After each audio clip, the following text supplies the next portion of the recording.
Freelance. Freelance is widely regarded as one of the largest online marketplaces in the world for a host of professional services, especially those involving creativity and technology-based endeavours.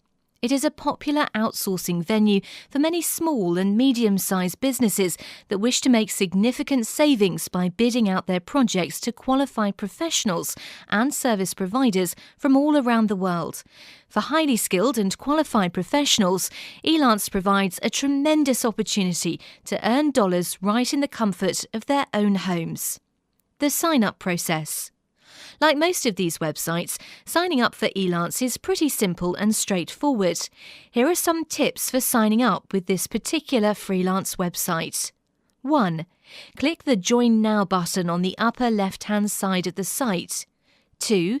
In the Select Category page, click the box that applies to your speciality. Click Continue. 3. You have 4 options at the Choose a Membership Program page. A. Select Membership, $149 quarterly. B. Professional Membership, $69 quarterly. C. Limited Membership, $22 quarterly. And D. Courtesy Listing for free. Pick the one that is right for you. Select Membership is ideal for agencies or businesses. General freelancers and individuals will likely choose from either Professional Membership, which is ideal for individual professionals, Limited Membership, which is ideal for those who wish to place limited project bids, and Courtesy Listing, which is ideal for simply posting a provider profile. You wait for clients to contact you and will not be allowed to place bids. In this page, you must also select a category. For example, if you are exclusively a voice actor, then select Voice Talent.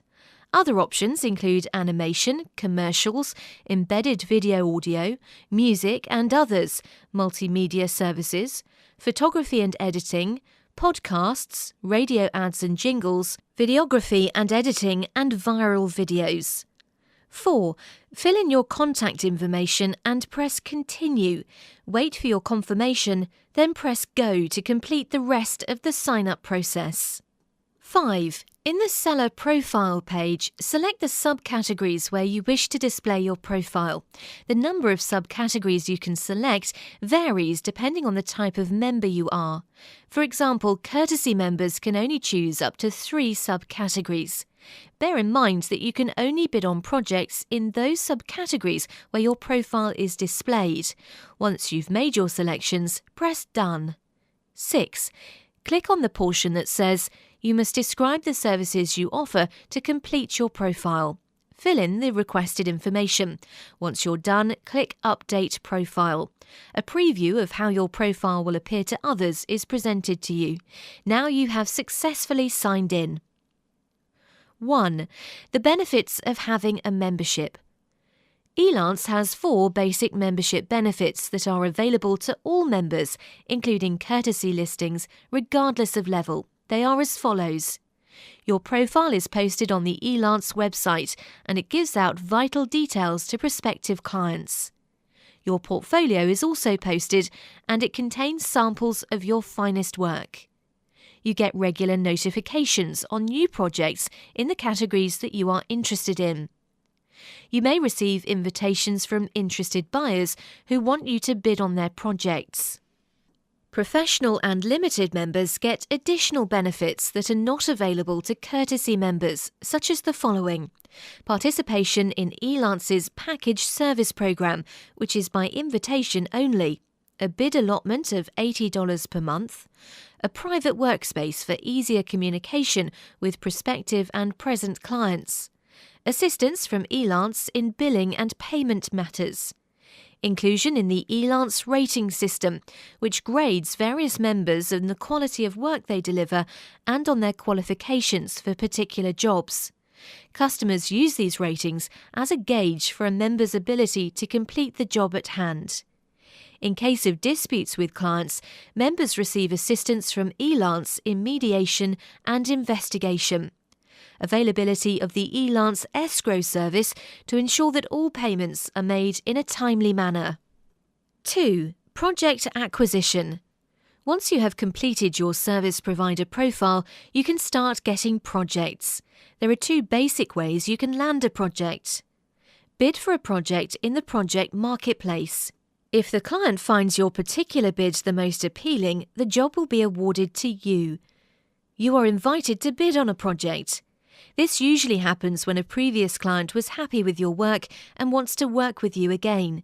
It also happens when a new client finds your profile and/or samples appealing and wants to give you a chance.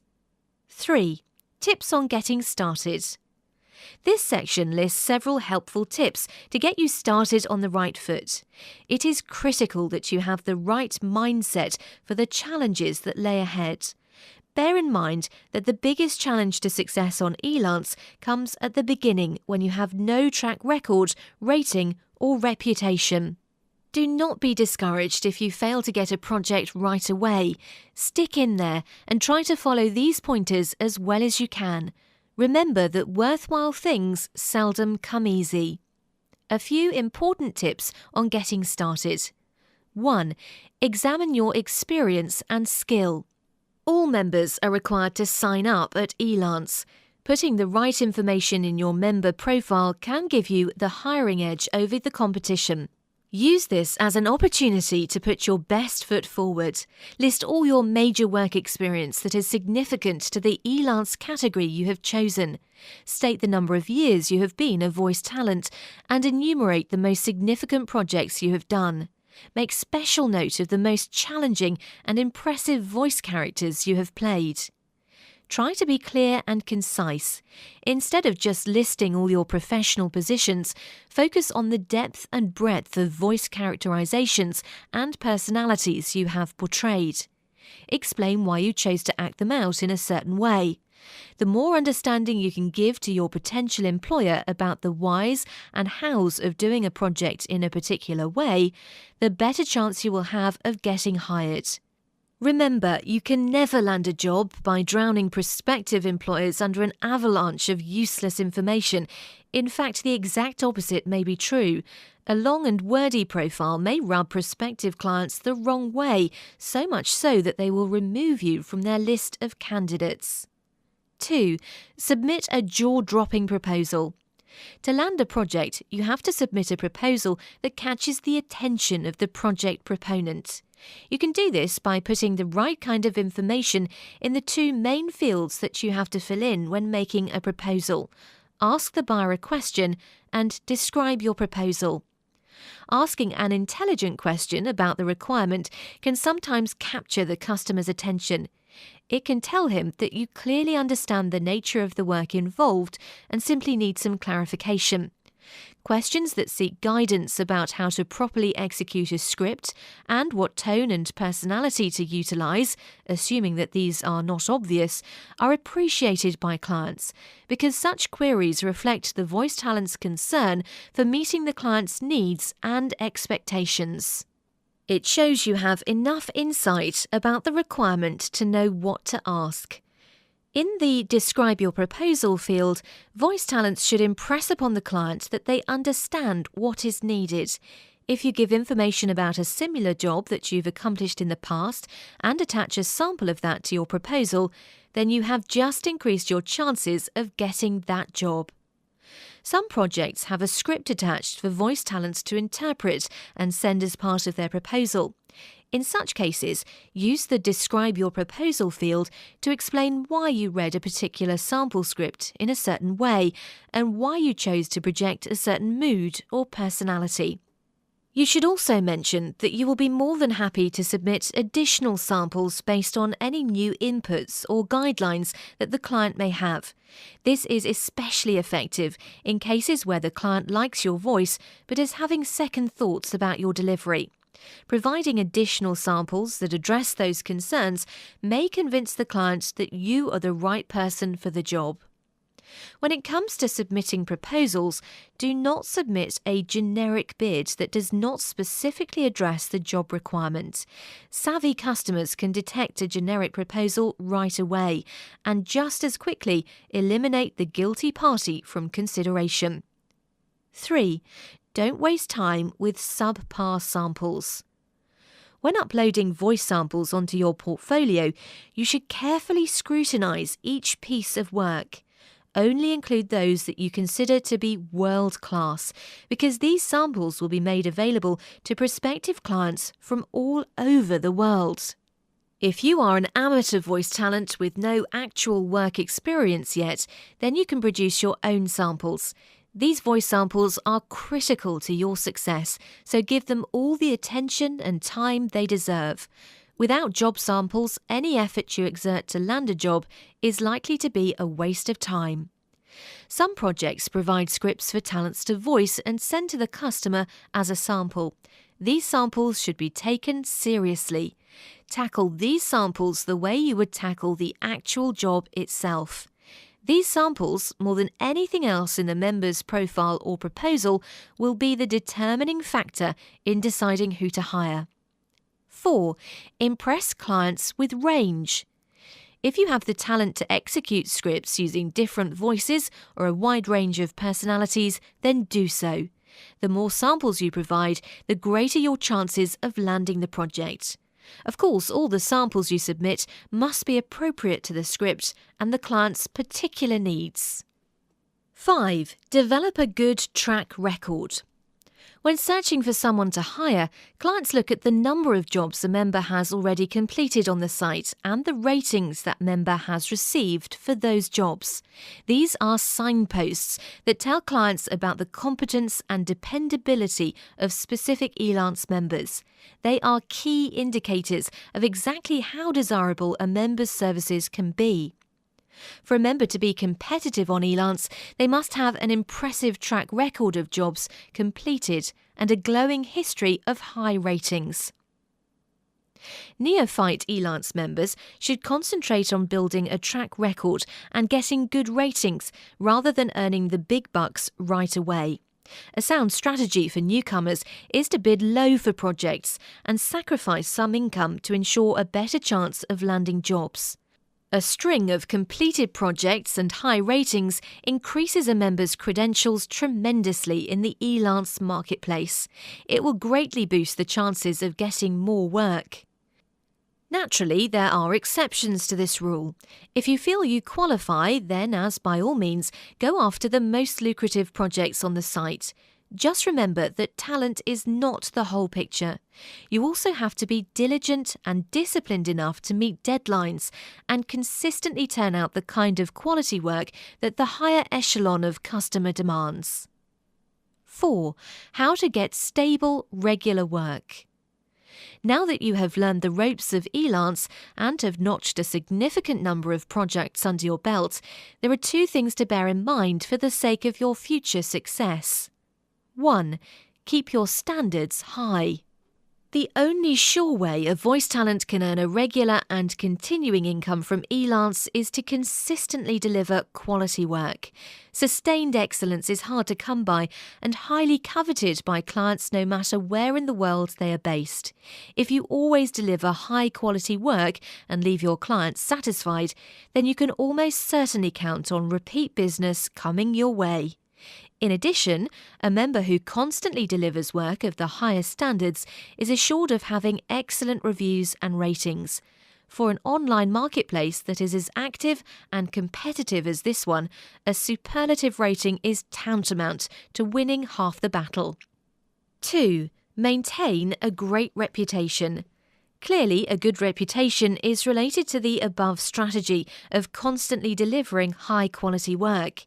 However, it goes beyond just the actual work itself. A good reputation will assure you of winning the other half of the battle.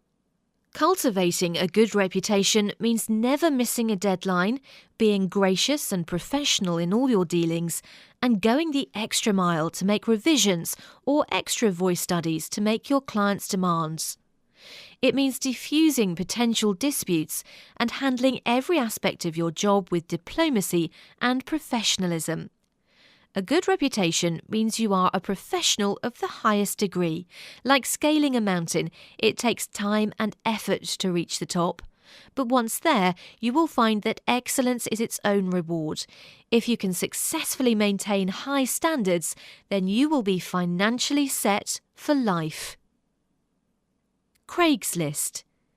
Craigslist, www.craigslist.org, is one of the more unique options as far as online freelancing goes.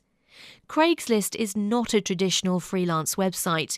It's essentially a bulletin board where people can post job listings or resume CV information.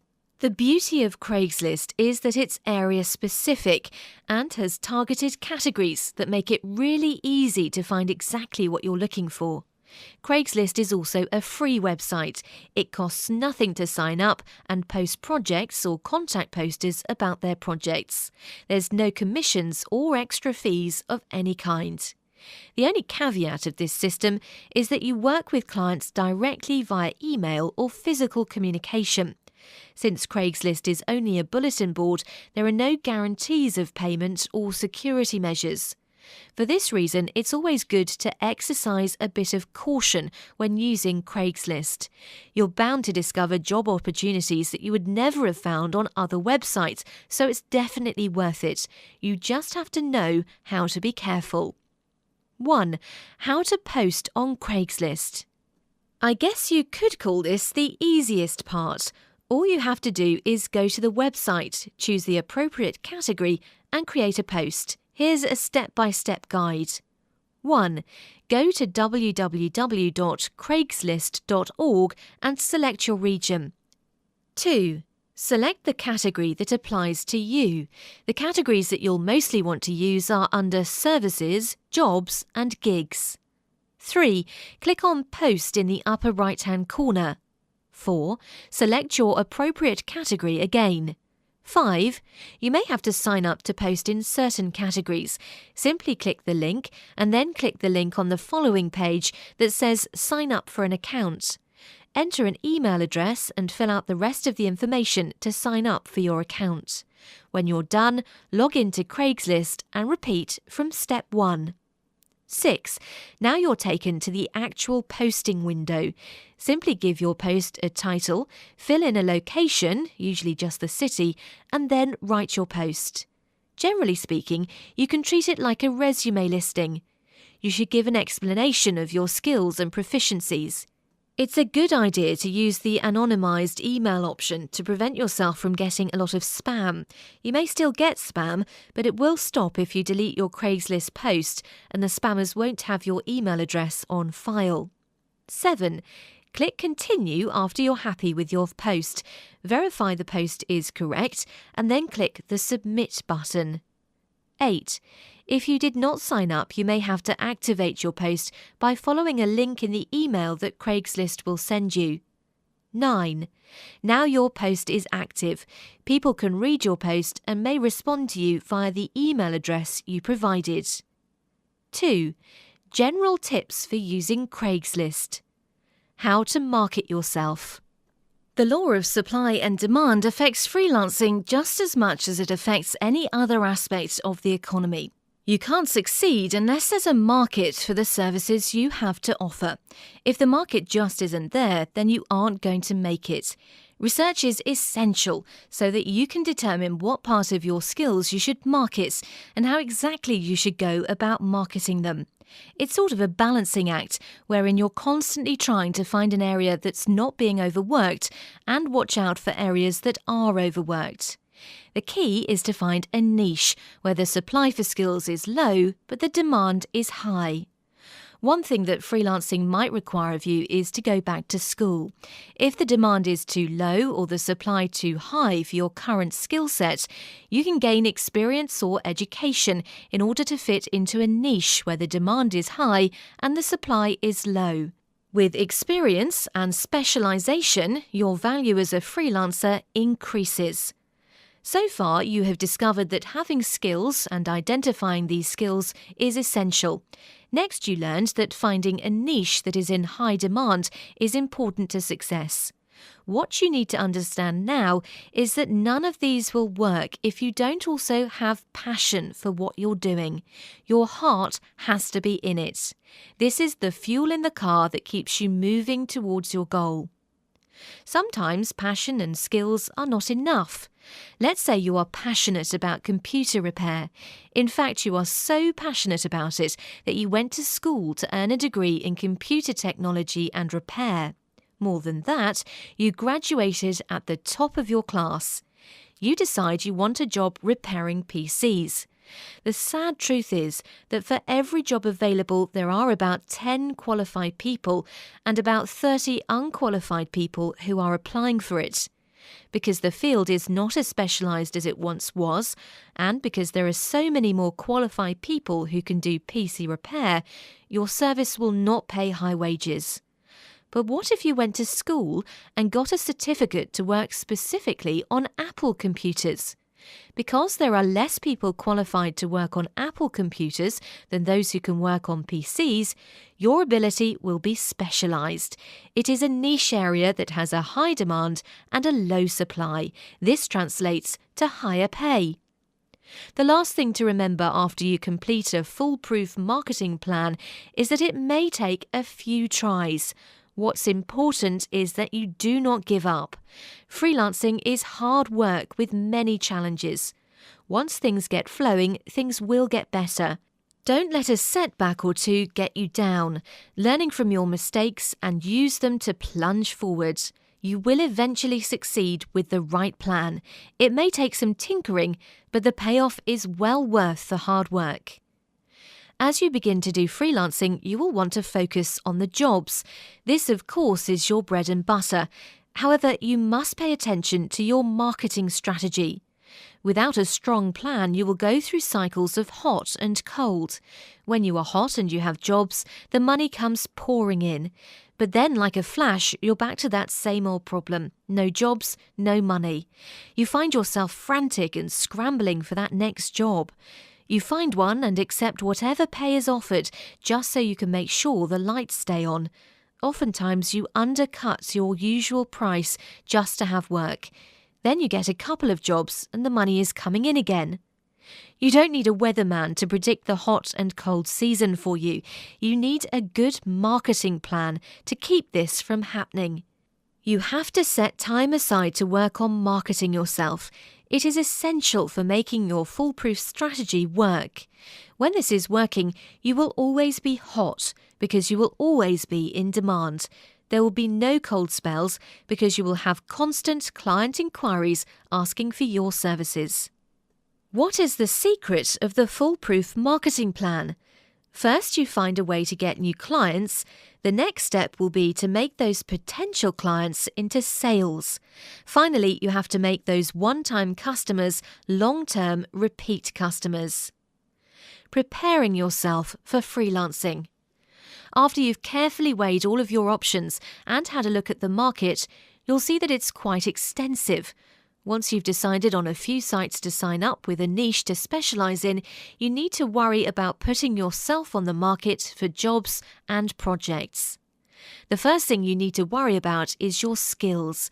Skills are the reason anyone hires you in the first place, so these should be your main focus. They'll be the main focus of your potential clients.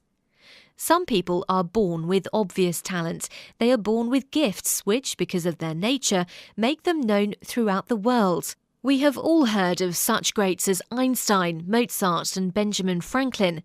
Most of us are not geniuses like these people. However, it is important to remember everyone is good at something. Some people are good with numbers, others are more creative. Think about the things you can do. More importantly, think of things you like to do and are also good at. What are the areas where you excelled in school? Write down the skills you were born with. Once you have figured out your natural skills, you will have a starting place where you can begin creating your own career in freelancing. It is these skills that you want others to know about when you produce your resume. Besides the natural skills or talents you were born with, think about those skills you have acquired throughout your life. Make a list of those skills. You may have learned these skills from higher education programs, through colleges or trade schools. Have you earned a certification in any specific field? These are usually certificates of completion or achievement. Add any diplomas you have received. It does not matter so much where you got the diplomas. Of course, it is impressive if you have a degree from Harvard, but it is not necessary. As you are developing your resume and beginning your career, it might be an opportune time to think about getting more education in other areas. Again, it is the freedom to make your own hours as a freelancer that will give you the time you need to do such things as improve your education. Another advantage to modern technology is that of distance learning programs, where you can work online to earn a diploma or certification. Take some time and think about how you can enhance your skills to make your career advance even farther. As a freelancer, you are in control. The next list you should make is all the experiences that have taught you skills throughout your life. Include jobs you have had in the past. Don't limit yourself to paid jobs. Add to this list any volunteer work you've done. Did you coordinate volunteers? Did you put on a fundraiser? Did you write articles about your event? What kind of planning did you do as a volunteer? Experience can enhance your sellability to clients. They want to know that you have the experience to complete the job they have requested. Let's say you are asked to do a written piece on dogs. Your experience volunteering in an animal shelter for 4 years can give you the extra edge needed in order to win the job. Go a step further in your list of experience. Each job gives you a wide range of experience within any given job. Write a job description of a particular job you have had and take a good look at the skills you used when you did that job. Clientele acquisition secrets. You have a plan of action, but now you need some actual clients. The first step is determining what type of client actually needs your services. Depending on the type of service you offer, location may or may not have any bearing. If you're doing a programming or writing assignment that will be submitted via email, then distance is irrelevant. If you're offering to take senior prom pictures or paint murals, then you'll have to carefully consider the location you market to. Sometimes being close to a potential client may be the thing that lands you a job.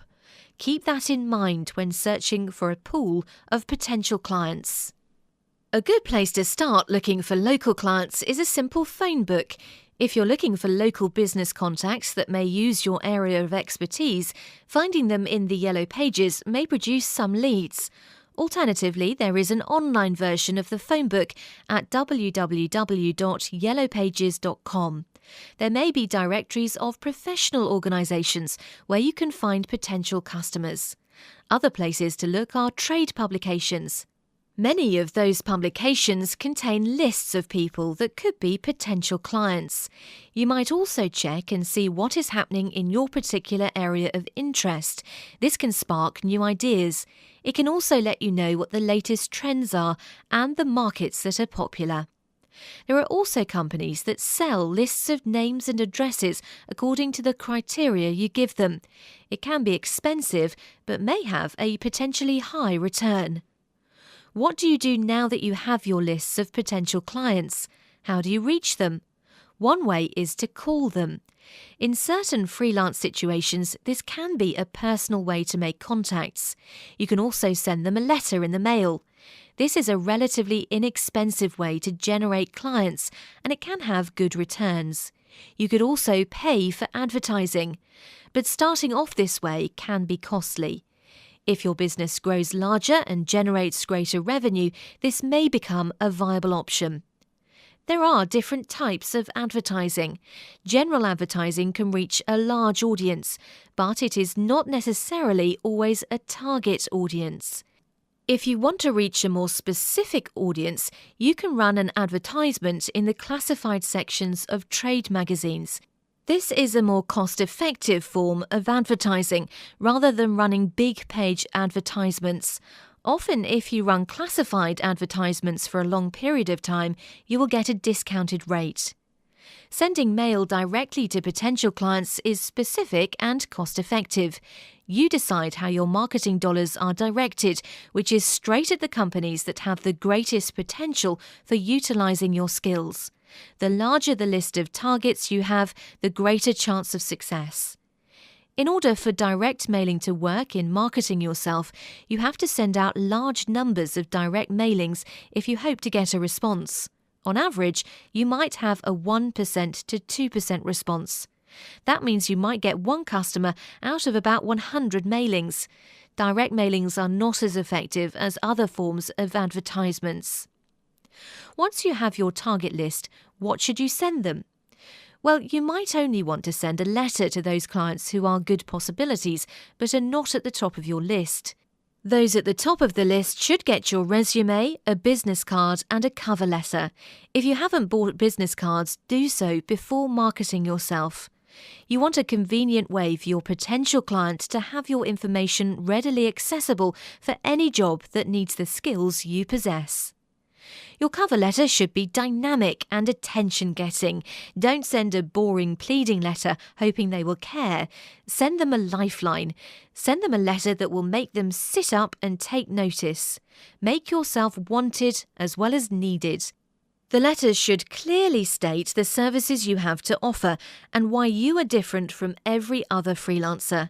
Make sure that the person reading the cover letter knows why they should call you and hire you right away. The next marketing strategy you can utilize is the telephone inquiry. These personal phone calls take finesse and planning. Not many people like sales calls. A strategy may be to send direct mailings to potential clients first and let them know you will be calling them. After a few days, you can call the potential clients as a follow-up to the dynamic letter and resume you sent them. It acts as a prompt for a busy executive. Cold calling does not usually work as well as this type of strategy does. There are more direct strategies that can be used to obtain new clients. One is networking. You can do this by doing some more research and finding out if there are any local organisations you can join in order to meet people to network with. The important thing is to make sure the group is a target group. You would not join a gardening group if you were doing computer graphics. While you may be lucky enough to find a potential client, it is not likely.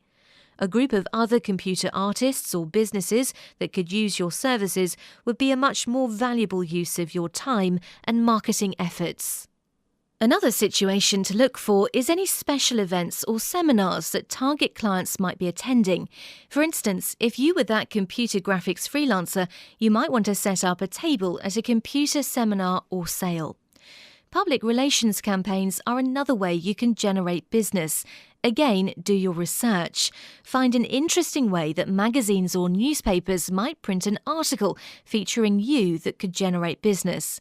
This may be more difficult than the other marketing strategies suggested, but if you can pitch it the right way, the returns can be high and profitable. Agencies do exist that you can pay to do your marketing. Beware, they can be very expensive.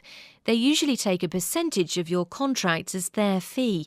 It can be very sizable in some situations. You don't want to work for free, so be careful if you use them as your main strategy for generating new business. Let's look at the possibilities for marketing online.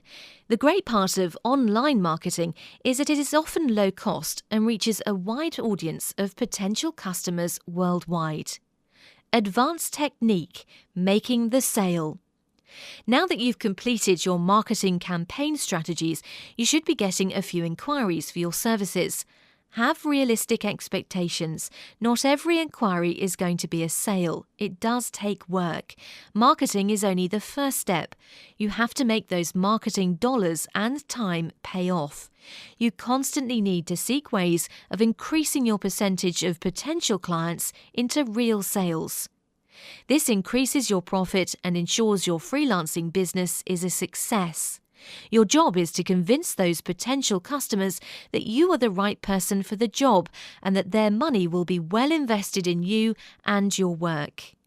First, make sure that the person you have been contacted by is a serious inquiry. Not all inquiries are. Some may only be curious browsers. In other situations, the person you are communicating with is not the person who can actually approve the sale. They may not have the power to make decisions. If a person makes an inquiry and is not offering an adequate compensation, or you cannot fulfill the requirements of the project, then politely decline. You need to focus your energies on the serious inquiries. You need to make certain that you are talking to the right person. If possible, arrange a meeting with them. You want to talk to the person who can actually make a decision concerning a project.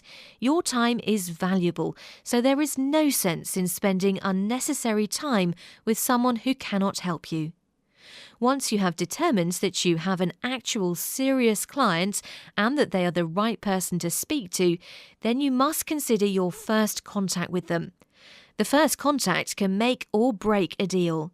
In fact, in many circumstances, a client decides within the first minute whether or not they will use you for a project. More often than not, your clients will want to contact you on the phone first. Keep these tips in mind when speaking with a client over the phone. Consider a second phone line or second cell phone that you only use for business purposes. This helps you separate business from personal work, and the more organised you are, the more successful you'll be. Answer the phone professionally and always be polite and attentive. The first time your customer or client contacts you, treat them like a customer. Once you've got to know your client well enough that they consider you a casual friend, you can speak more casually, but stick to formal talk at first. Answer the phone in a completely silent room. Background noise like children playing or the TV blaring gives you a sense of unprofessionalism and could negatively impact potential sales. Answer your calls with the name of your business, your name, and a request for how you can help the caller. Good morning, this is the Freelance production company. This is Ed speaking. How may I help you? This lets the caller know you are a professional, even though you may be the only person in the company. Practice speaking. Speak clearly and with confidence. Set a good but not fast pace. There is nothing more annoying than talking to someone who is speaking so muffled or so rapidly that it is impossible to understand them. Remember, this is the first impression a potential client will have of you. Make it a positive experience. Remove any unnecessary language such as You can practice by recording some of your conversations and playing them back. Critique yourself and keep practicing. Have others listen to you and give you their feedback. There are books you can get that teach you breathing and diaphragm exercises that can greatly improve how you sound. The confidence in your voice will instill confidence in a potential client. Listen carefully to what your potential client is asking. Listening means clearing your mind from the slightest assumption that you know what your client wants and responding based on that assumption. We live in an era where we are always in a hurry. The consensus seems to be the faster whatever it is can happen, the better. When you actually take the time to listen and respond to someone by repeating back to them what they are asking, chances are that the client will feel personally acknowledged. They will know you understand what they need. Mr. Johnson, I understand that you are looking for someone to write a short book about your experience travelling through Ireland. You kept a diary and would like the personal experiences, along with your travelling itinerary, to be part of that writing. You would also like to add tips on how to save money. Is that correct so far, Mr. Johnson? Below are suggestions for what to do when making contact through other mediums. Proceed with caution if your initial communication with a client is via email. Email is extremely convenient and fast, but since you're communicating through type, you and your client will have no subtle ways of conveying emotion, so it's extremely easy for an email to be misunderstood.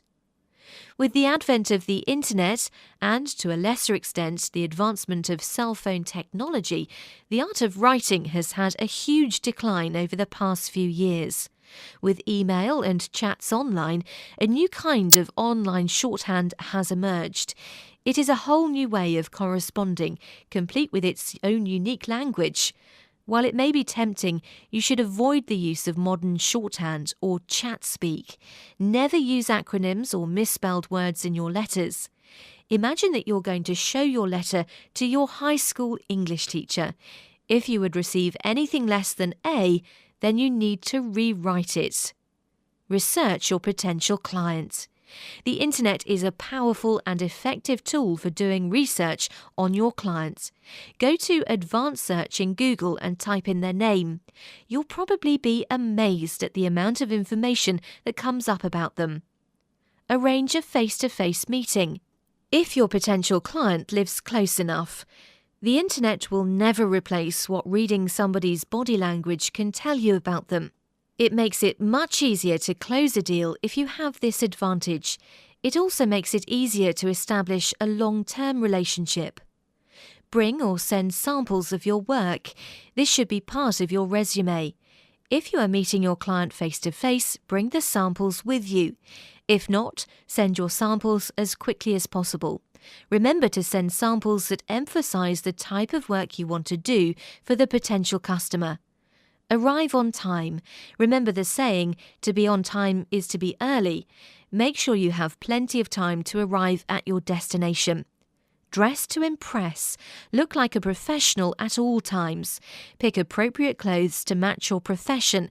Look clean and neat. A tidy haircut and a shave if you are a man, and natural-looking makeup if you're a woman, will make a good first visual impression. Thank your potential client for their time and consideration. Use language that indicates your willingness to help.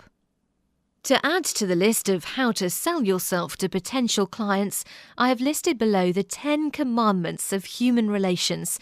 These are tried and true ways for freelancers, and for that matter, anyone looking for a job, to make a good and lasting impression. Speak to people. There is nothing as nice as a cheerful word of greeting. Smile at people. It takes 72 muscles to frown, only 14 to smile. Be friendly and helpful. If you want to have friends, be friendly yourself. Be cordial. Speak and act as if everything you do is a genuine pleasure. Be generous with praise, cautious with criticism. Be considerate with the feelings of others. It will be appreciated. Give excellent service. What counts most in life is what we do for others. Look at each one of these rules and try to review them every time you meet a new potential customer. It could mean money in the bank. Don't pressure anyone into a sale. It may take more than one conversation for a customer to commit. Provide helpful suggestions and employ active listening. If they have an issue or problem, reflect it back to them to show you understand and are being attentive. At some point, you will have to try and close the deal. If you have handled the rest of the suggestions appropriately, the closing of a sale should be easy and natural. There may be, however, some objections made by the clients. They need to be sure you will deliver what they want when they want it, and that you are the person for the job. In these situations, it is important to be more proactive than reactive.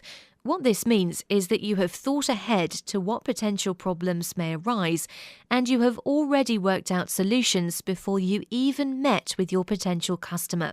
This means that you have to be empathetic. Empathetic means you have to try to be in your potential customer's position and think about what objections they might have. Once you've worked your way through the objections and the deal looks like it is a success, you move to the next component, taking the client's order. This means that you have the sale worked out and that the client is ready to buy. Sometimes this is a written order, sometimes it is a contract. Have the contract ready prior to the meeting. You can leave areas blank to write in the particulars. If there is a major revision to be done, make sure you set a time to sign the contract in order to formally close the deal. If you do not have the order, you may lose the sale. Be prepared.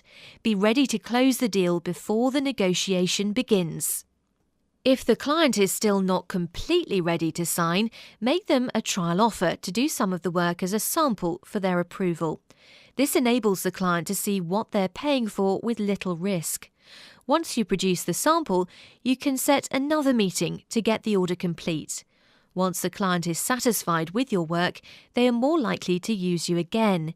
It is more profitable for both you and the client to develop a long-term relationship rather than trying to find a new freelancer for every project they may have. That is why it is so vital to make a great first impression. It is not only to land the deal you're currently working on, but to develop a regular influx of work. Remember the old adage, if at first you don't succeed, try again. Do not be discouraged if you're turned down for a job.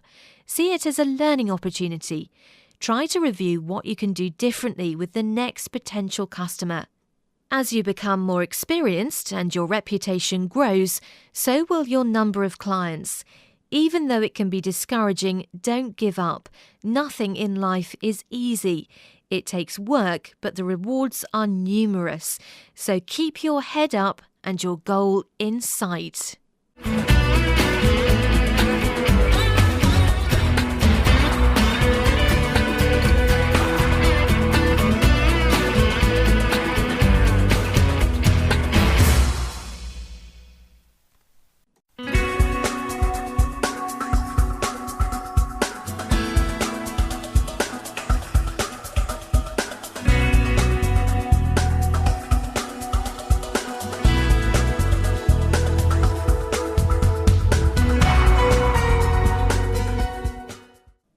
Payment options.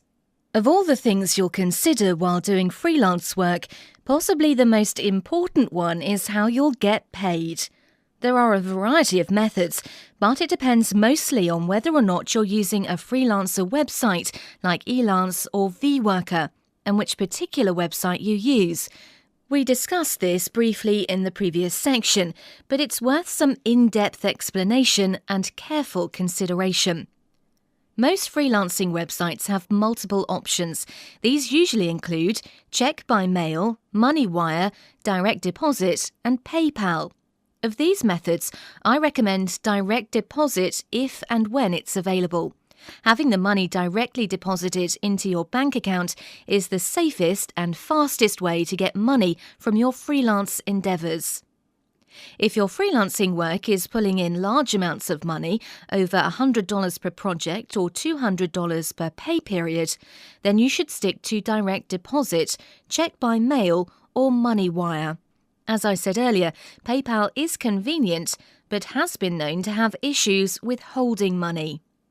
The payment method that usually generates the most questions is PayPal, since it's the only purely online method. Because of this, the following chapter is dedicated mostly to information on how to use PayPal and the benefits of using PayPal. The ever-popular PayPal. PayPal is an online payment system with a network of over 100 million users worldwide, currently the most popular funds transfer service on the internet. PayPal allows businesses and individuals to transfer funds electronically between bank accounts and from credit or debit cards to bank accounts. Some of the common uses of PayPal services include paying for online auctions, PayPal is owned by eBay, purchase goods and services from online merchants, make donations or good faith payments, and sending cash to anyone with a PayPal account. A basic PayPal account is free. There are some fees associated with business accounts, but the good news for your customers is that they don't have to pay extra to make a purchase from you through PayPal. Anyone with a valid email address can sign up for PayPal services. From there, any number of checking accounts and credit or debit cards can be linked to the account. If there is more than one checking account or card associated with the account, users are given the option to choose which one will be used for each purchase or payment. How it works. For most businesses, a PayPal account acts as an intermediary between fund sources and bank accounts. When money is paid or transferred through PayPal, the funds reside in the PayPal account until you initiate a transfer to your checking account. Many online buyers, particularly those who frequent eBay, keep money in their PayPal accounts to make online spending easier. If you decide to accept PayPal payments for your business, the first thing you'll need to do is open an account. You can start with a basic account, but you'll want to upgrade to either a Premier or a business account as soon as possible. You can do this right from the start, or you can upgrade after your account is established. To sign up, go to the PayPal homepage and click on the Sign Up Now button. You will be given the option to open a personal, business or Premier account. See the next section on what each account type offers.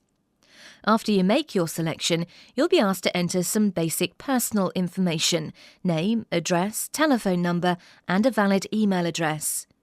The address you sign up with will be associated with the account, and customers can send you PayPal payments using this address.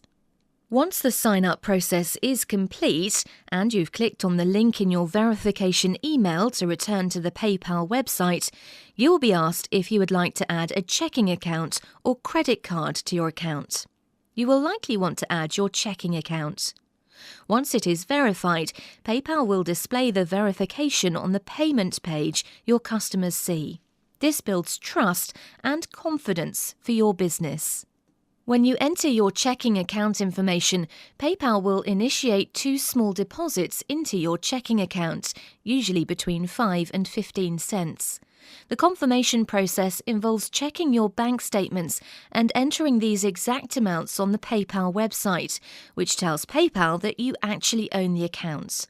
Once your checking account is verified, you can electronically transfer any PayPal funds received at no charge. The transfer process usually takes 3 to 4 business days. If you don't want to transfer funds into your checking account, or you want occasional faster access to your PayPal account, you can apply for a free PayPal debit card or business visa, which can be used anywhere credit cards are accepted. The PayPal card draws from your account. The credit card is regular Visa with a PayPal logo added. What is the difference between the types of PayPal accounts available? Here's what each one involves. Available PayPal accounts. Personal. Free to open, no monthly fees, send and receive money, shop online with eBay and merchants who accept PayPal, and you can accept a limited number of credit card payments per year. Premier. All features of personal account, plus you can use eBay tools and merchant services and accept credit, debit and bank account payments. Business. All features of Premier account, plus the PayPal ATM debit card is included, and you get multi-user access. Transaction fees.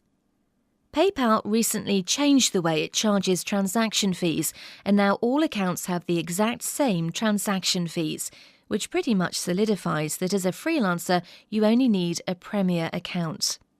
All credit card transfers are charged 30 cents plus 2.9%. This means if you sell something for $100 and they buy via PayPal, then your net profit will be $96.80. $100 minus 2.9% is $97.10 minus 30 cents and you get $96.80. Unlike merchant accounts, PayPal does not require a long-term contract, setup fees, or monthly startup or cancellation fees. Standard website payments and offline options. As with other PayPal methods, there are no additional fees associated with this package. Website payments standard can be integrated with an existing shopping cart and allows your customers to pay through PayPal even if they don't have a PayPal account themselves. For $20 per month, you can add the option to accept credit cards by phone, fax, mail, or in person with PayPal's virtual terminal service. This feature is included in the PayPal Website Payments Pro package. PayPal Website Payments Pro. This package includes all the features of the standard package and also provides the features of merchant accounts and gateways for less money. The Pro package is currently the only PayPal plan with a monthly fee, $20, but again requires no contract, startup or termination fees. The virtual terminal is included with this system, and it is recommended that you use a shopping cart system already integrated with Website Payments Pro. You can find a directory of PayPal-ready shopping carts at solutions.paypal.com/procarts. PayPal email payments. This is a professional invoicing system available free with a Premier or business account. You can send email invoices to your customers, who then pay by clicking on the link within the message. The invoicing system is easy to set up. It takes about 10 minutes, and customers do not need a PayPal account to make payments. You can also add Virtual Terminal to this service for $20 a month. Other PayPal payment options. If you already accept credit cards on your website, or you decide to sign up for a merchant account or other third-party processing service, you can add PayPal as an additional option for your customers. Typically, this is accomplished with customizable buttons you can install on your website. PayPal will generate the HTML code for you. When a customer clicks on the button, they'll be taken to a page hosted on the PayPal server to sign in to their PayPal account. Many internet consumers who already use PayPal for eBay and other purchases may prefer this option, and you can increase your sales by adding a PayPal option to your website. How PayPal profits. PayPal might seem like a delightfully pleasant company that offers all sorts of free services, but like any major company, they must make money as well. PayPal's profit system is arranged similarly to that of a bank. They earn interest from the float of the funds they manage. With over 100 million accounts, there are always funds sitting in some of them earning interest for PayPal. Of course, they also profit from the transaction fees and the monthly fees for their virtual terminal service. PayPal is unique in that it was the first funds transfer company created specifically to service the internet. Their commitment to quality and service has allowed them to become one of the giants of e-commerce. Things to watch out for. As I mentioned before, PayPal has a bit of a reputation when it comes to certain types of internet business. If PayPal thinks that you've broken their terms in any way, they may immediately close your PayPal account. That, however, is far from the worst part. When PayPal closes your account, they also put a hold on all of your funds. Every payment that has been made to you is immediately frozen and kept under the authority of PayPal. They do this for as long as 180 days or 6 months. If you're just supplementing your daily income with freelance work, this may not be an issue. If you're making a living from freelancing, then having your funds held for 6 months may be as good as a death sentence. What seems to particularly spark PayPal's nasty side is any website promotion or advertisement that has to do with internet marketing or promotes that buyers and clients can make money or attain a specific level of success. As a freelance worker, this is not an issue you will likely have to deal with. Most of the time, you'll be using freelance websites who go through PayPal, so you should be immune to this problem. If you offer your freelance work through your own website, however, you should really avoid PayPal if at all possible, because the potential risks may outweigh the benefits.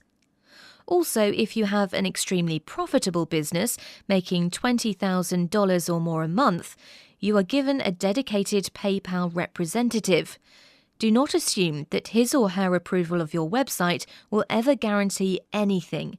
Reps do not have the final word. What's next?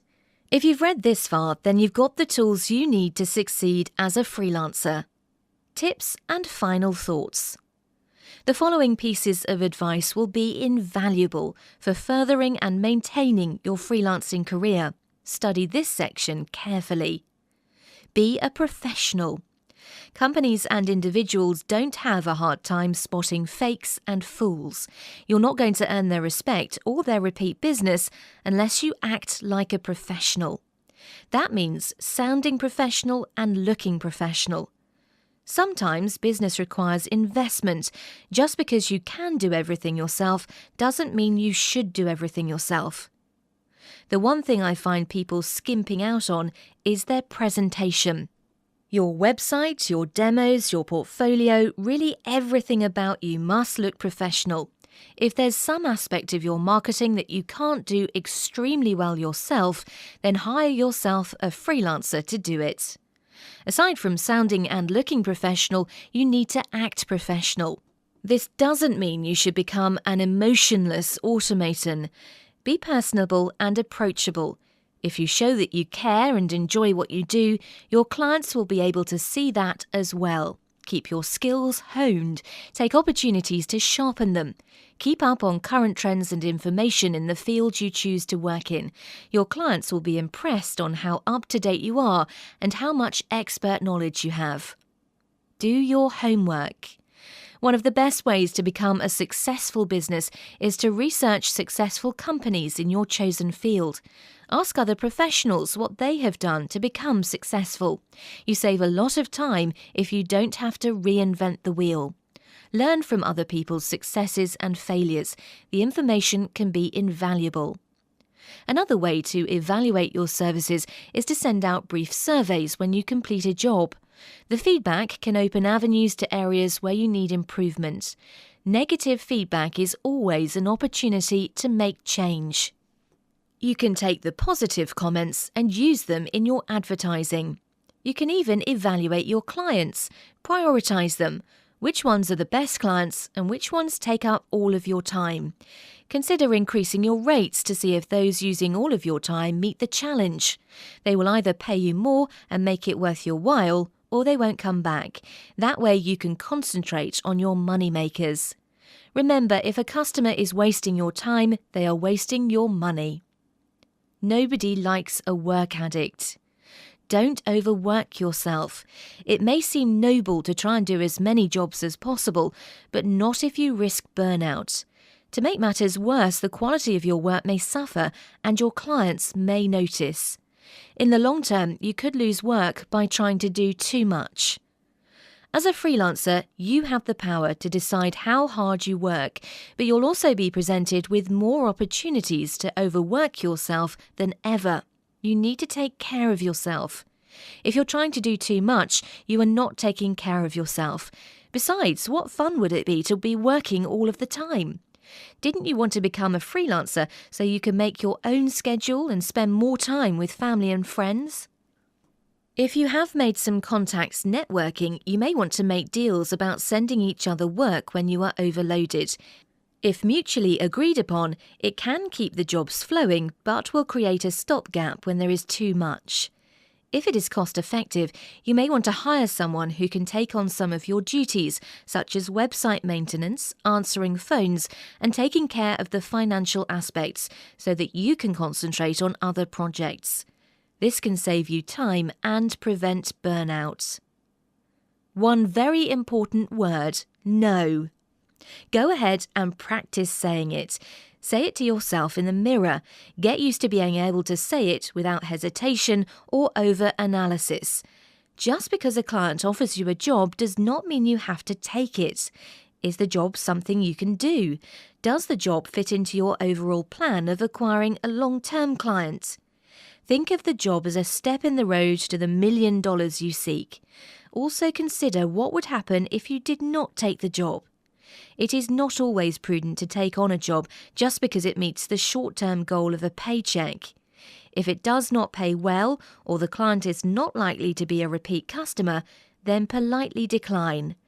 Again, you have to manage your time and resources wisely. You need to pick your clients and jobs wisely as well.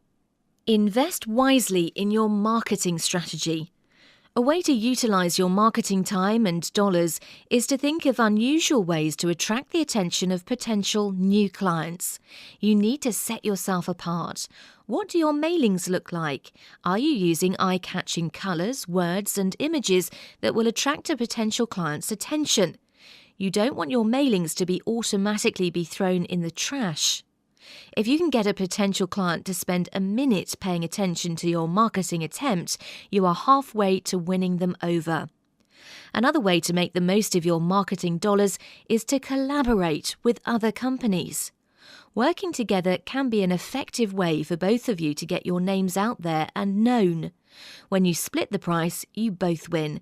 You're able to send materials out to more people and have greater results working together than you might have just trying to do it on your own.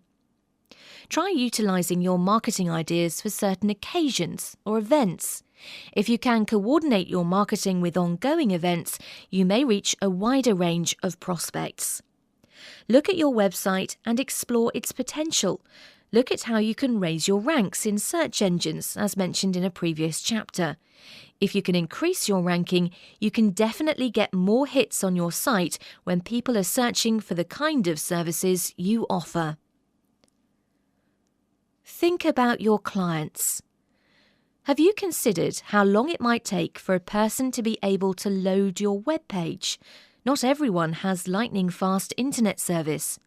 If you have a lot of graphics and they have a lot of megabytes, you may want to consider choosing other graphics or eliminating them altogether. The longer it takes a potential customer to load your site, the more likely they are to skip it for the next site on their search engine results. Don't have a whole lot of glitz and fanfare. Make your website easy to access and easy to navigate. Make sure it gets to the point and that your contact information is current and easy to access. It may even be one of the questions you add to your survey. You can ask a client whether or not the website was useful and what you could do to improve it. Make a habit of updating your site. Give your clients something to look at that is different so that they will come back. Post promotions, deals, and some new examples of your work. Don't let your site sit and get old and filled with cobwebs. It is your storefront, and sweeping and the occasional touch-up paint should be part of your regular routine. Get to know your customers. If you know a client's birthday, send them a card or email. You can even offer a discount as a birthday gift. Always listen to your customers. Be polite and empathetic. Get to know their likes, dislikes, and idiosyncrasies. Write them down in a file to help you remember. Paying attention to a client's needs gives you a much better chance of keeping them as a long-term customer. Always make sure your customers have access to you. Give them your phone numbers and let them know the best time to reach you. The trust it builds with customers can mean dollars to you. Customers who trust you will continue to give you jobs. My last little piece of advice is to always thank your customers. The most common way is to send a cordial thank you email or even snail mail them a thank you card. The purpose of this is that it encourages them to be a repeat customer. If they feel they've been taken care of, then they're more likely to take care of you in the future. Ever heard the phrase, "You scratch my back, I'll scratch yours"? Last but not least. So, what do you think? Are you ready to get out there and start making money as a freelancer? If you've been paying attention to this book, you should have acquired all the skills you need and have all the reference necessary to develop a healthy freelancing career. You might never want to go back to the grind again. Eventually, you might be able to start your own business and hire your own employees. Once your freelancing takes off and you start getting more offers than you can possibly hand, it's the next logical step. Many of today's famous and extremely wealthy entrepreneurs and business people started out their careers doing freelance work and slowly built up an empire. The beautiful thing about freelance work is that the possibilities are truly limitless. Only your talents, skills, and work ethics determine the ultimate quality of your experience. So don't let the economy get you down. Don't stress over a crummy job or feel despair because you don't have any job. Make your own job. Become a freelancer and discover the power, freedom, and success that you never thought possible.